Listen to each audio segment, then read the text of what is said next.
केउ पाप पाई नारी विधवा हुए स्त्री को स्वामी ना धरी डाकिबा शास्त्र अनुसार ठीक कि गोटे दिन माता लक्ष्मी विष्णु सहित देखा करने जाउथिले एवं माता लक्ष्मी विष्णु को कहबाकू लागिले मु आसुथिबा बाटरे मो ध्यान मृत्यु लोकरे पड़िला।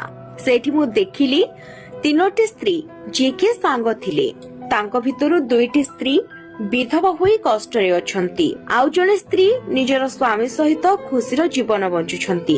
एहाकू देखि मो मन भितरे तीनोटी प्रश्न आसिला। आपण मो प्रश्नर उत्तर देई मो मन को टिके संतुष्ट करंतु। विष्णु कहिले लक्ष्मी तुमे मते तुमर तीनोटी प्रश्न कुह मु तुमर सब प्रश्नर उत्तर देई तम मन को संतुष्ट करबा को प्रयास करिबी। माता लक्ष्मी कहिले मोर प्रथम प्रश्न केउ स्त्री समय पूर्व विधवा हो जाए। द्वितीय प्रश्न केउ स्त्री को जीवन रे केबे भी सुख मिले नहीं। तृतीय प्रश्न कौन से ही जिनिस निज स्वामी मागिले भी सुधा स्त्री दिए नहीं। प्रभु विष्णु कहिले ठीक अछि मु तुमको गोटे छोट कहानी टीए कहिबी तुमे ध्यानर सहित सुनिबो। एही कहानी रे ही तुम प्रश्नर उत्तर रहिछि। विष्णु कहिले प्रथमे मु सेही स्त्री कथा कहूछि जे सधवा होई सुखर जीवन बिताउछि। गोटे राज्य रे राजांकर गोटे चाकर थिला। सेही चाकर सबुआडे कुहे मो स्त्री बहुत पतिव्रता नारी। एई कथा धीरे धीरे राजांको कान को गला। राजा चाकर को डाकी पचारिले मु कोन सुनुछि तो स्त्री भारी पतिव्रता। चाकर कहिला आज्ञा हाँ मोर स्त्री प्रतिव्रता मो स्त्री रो पतिव्रता को केही भांगी पारिबे नाही। राजा कहिले ठीक अछि जदि मु तो स्त्री रो पतिव्रता भांगी दिए तते कोन दंड मिलिबो। चाकर कहिला मते फांसी दंड देबे। जदि आपणक मंत्री मो स्त्री रो पतिव्रता न भांगी पारे ताहाले ताको फांसी दंड हेबो। राजा कहिले ठीक अछि तुमे कुह कोन से वस्तु जहा को आनिले तू जानिबो तो स्त्री रो पत्नी धर्म नष्ट हेबो। चाकर कहिला आपण मो बाहाघर समय मिलथिबा ड्रेस आउ पगड़ी जदि मो स्त्री पाखरु नेकी आसीबे ताहाले मो पत्नी रो पतिव्रता नष्ट हेबो। राजा मंत्री को पठाइले। मंत्री बिचरा कोन बा करिवो बोली भाबिला। तापर से जानिबा को पाइला ताको गां रे दूती बोली जणे बुढ़ी अछि। ताको कहिले से सब काम करिदेबो। मंत्री दूती को पैसार लोभ देखाई चाकर स्त्री पाखरु तार स्वामी रो बर ड्रेस आनिबा सहित ता स्त्री रो केउ अंगरे कला जाई अछि देखि आसीबा को कहिला। दूती सेठु चाकर स्त्री पाखु को गला जाई कहिला मु तुमरो दूर संपर्क बुढ़ी मां। चाकर स्त्री कहिला मु तुमको आगरु केबे देखि नाही।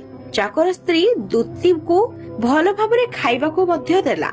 चाकर स्त्री स्नान करिबा समय दूती जबरदस्त ताको घसी देला आउ सेही समय दूती ता जंघरे थिबा कला जाई को देखिदेला।